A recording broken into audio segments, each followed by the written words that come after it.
Ey aziz cemaatler, şöcüre naib-i hak bolup gayrileri kemale yetirer yalak magamı bolun veliler irşat magamını başarıya.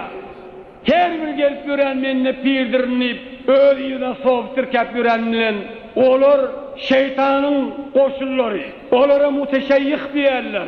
Pirlik önüne olmani, pirlik iddia ediyen adam olur aynı but, olur soğuklarda butparastır.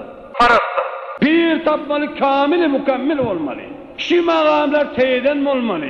Bizim kitaplarımızda aydiye 73 fırka var. Şu 73 fırkan biri hidayette, ondan meylesi 72'si zalalatta.